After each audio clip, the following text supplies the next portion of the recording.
Verification, validation, and uncertainty quantification is a field with specialized terminology that can sometimes seem a bit overwhelming. The subtle nuances of these terms are essential for conveying precise information. However, if everyone isn't on the same page, it can quickly lead to confusion.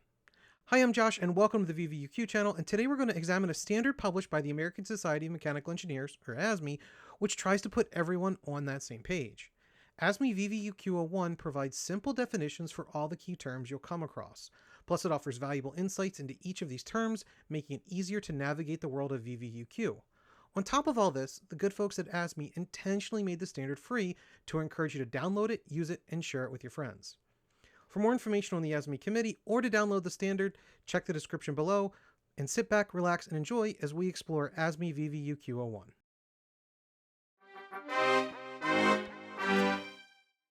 In this first video, we're going to go over the basic foundations of VVUQ. And when I mean basic foundations, I mean that foundational terminology. This is given in the purpose and scope section of the document.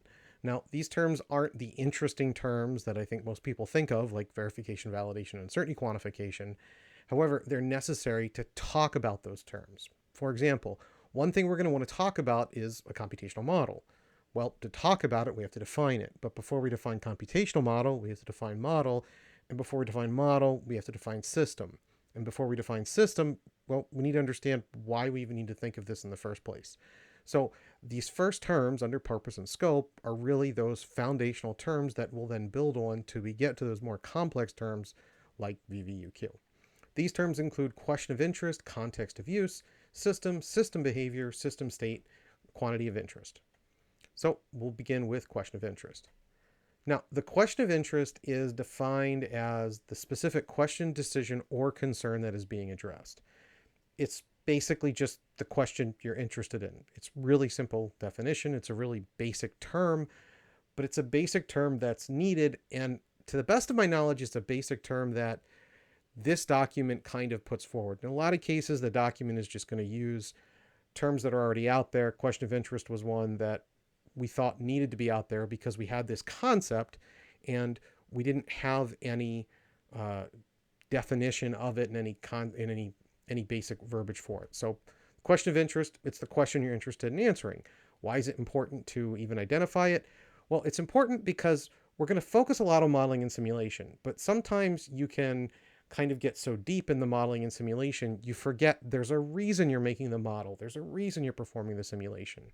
You're trying to answer this underlying question. And so we needed something to call that. It's helpful to remember that the question of interest is the thing we're really interested in answering, and the model or simulation helps answer that question, but a lot of times it's only providing a part of the answer. And depending on what role it plays, that's where we're going to get into context of use. But just introducing the question of interest, this is that engineering or scientific question we're interested in answering, and the modeling and simulation is one of our tools. It's really necessary to understand the question of interest because that is basically going to tell you how important your modeling and simulation is.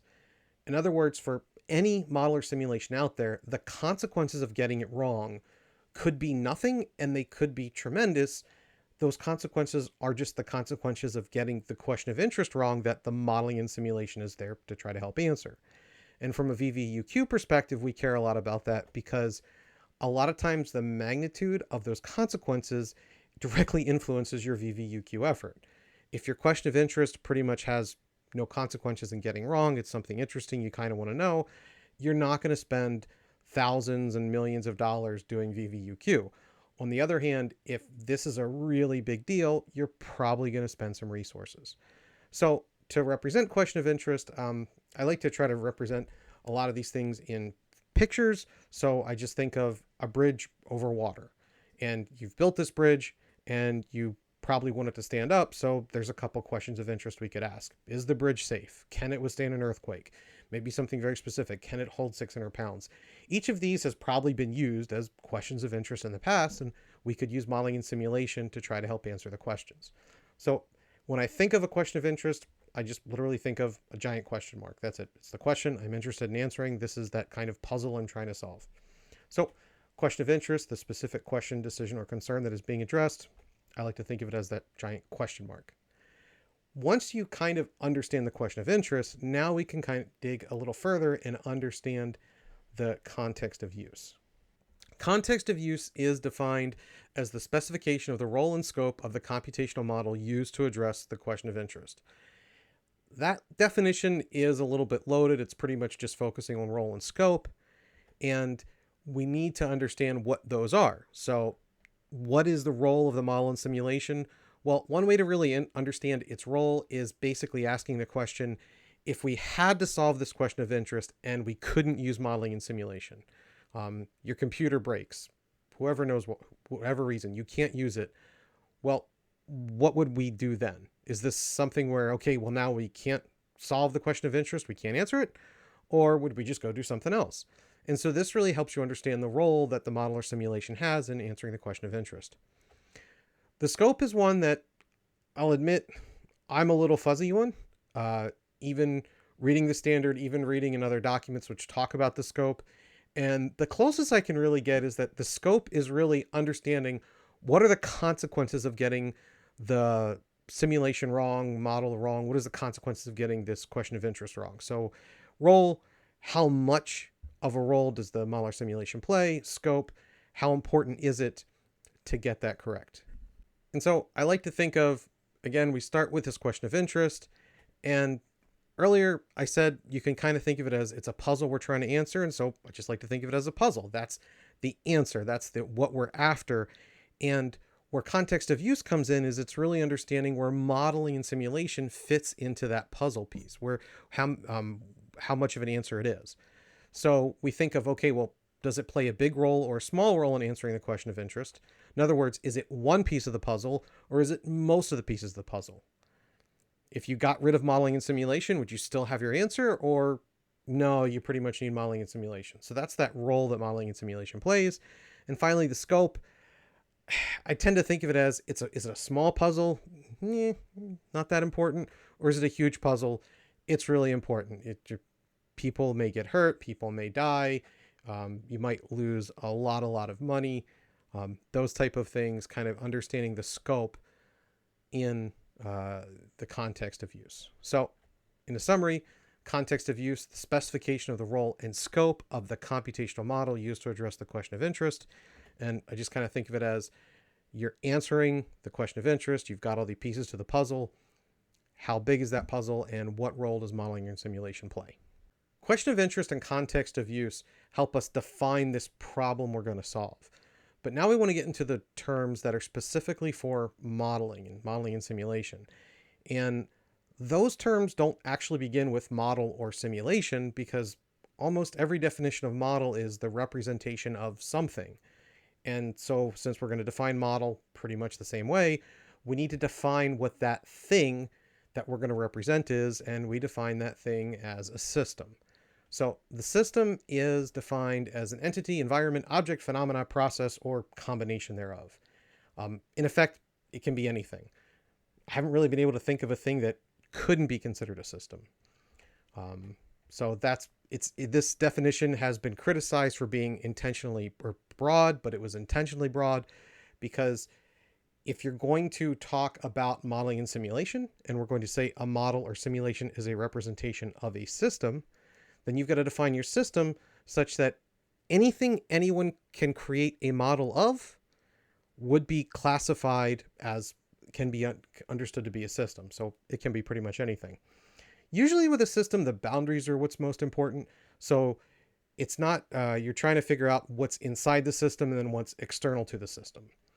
And you often find that system will take on a more specific meaning. So even though this will be used in a lot of VVUQ literature, they almost never mean it with this intentionally broad definition. They usually mean it with something specific to whatever the title of the document is.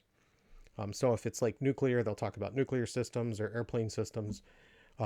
Medical device systems, they usually mean something much more specific. They usually don't mean it in this broad sense. But when you're defining the term, you need to define it in the broad sense.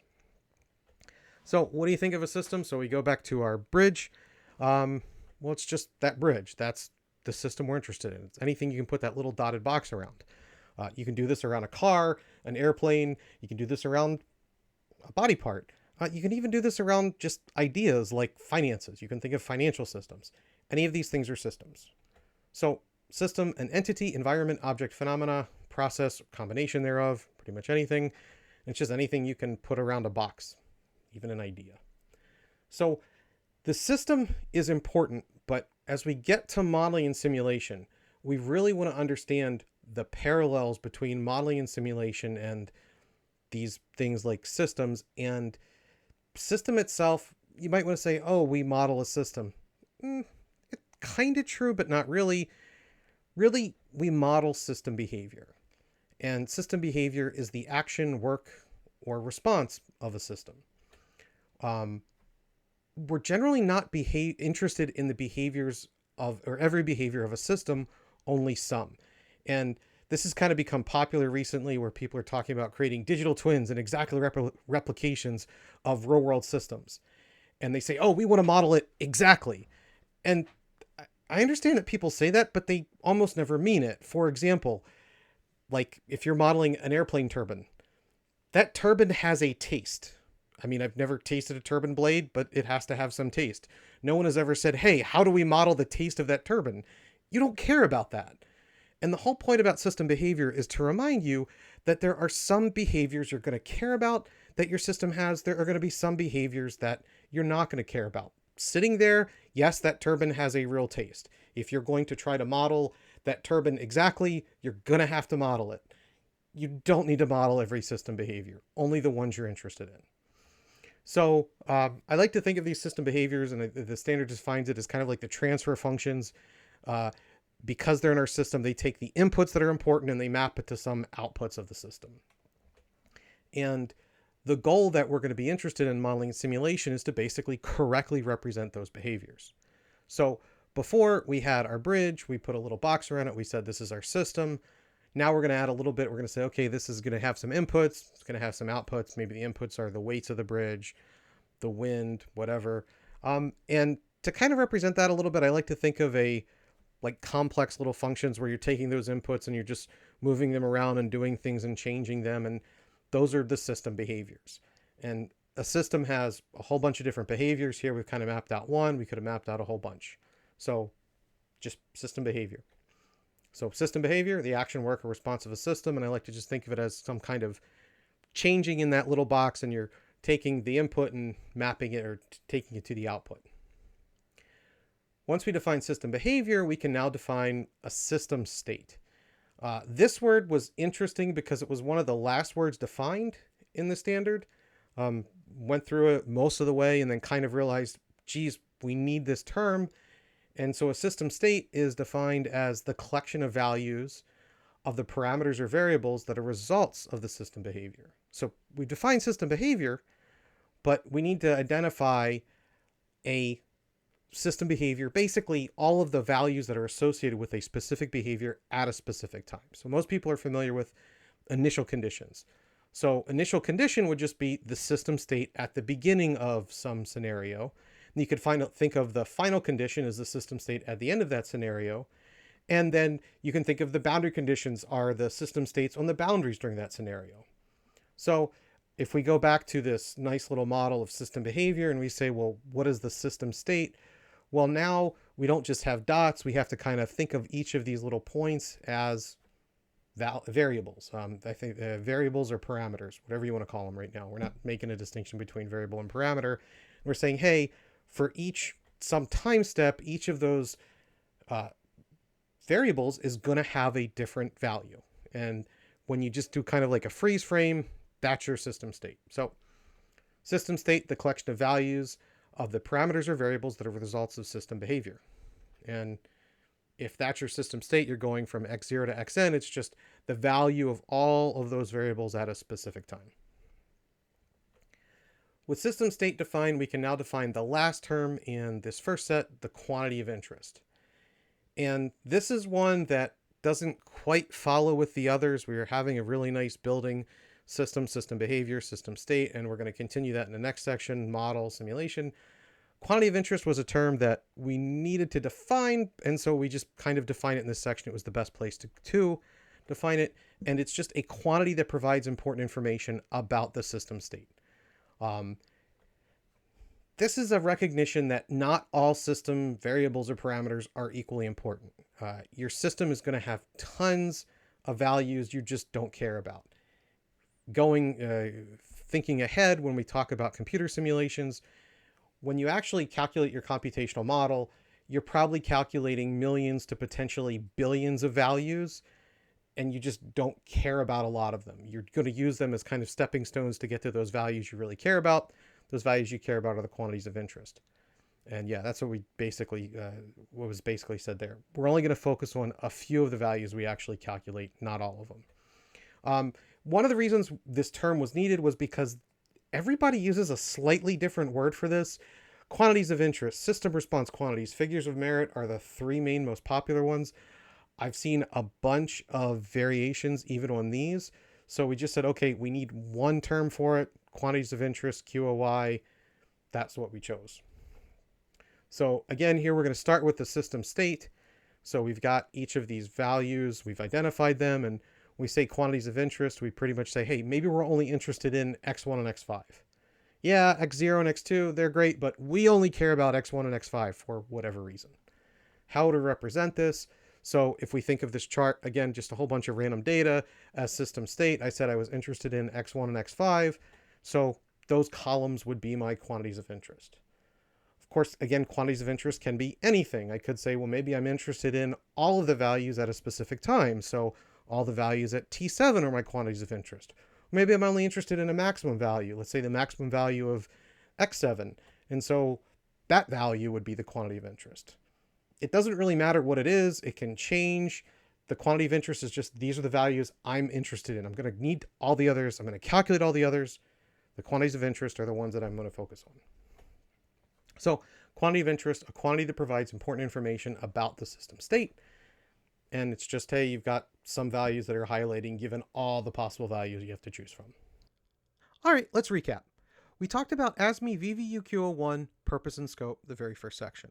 The first terms were question of interest and context of use, and we talked about how those terms help frame the problem we're interested in solving and how modeling and simulation is used in solving that problem.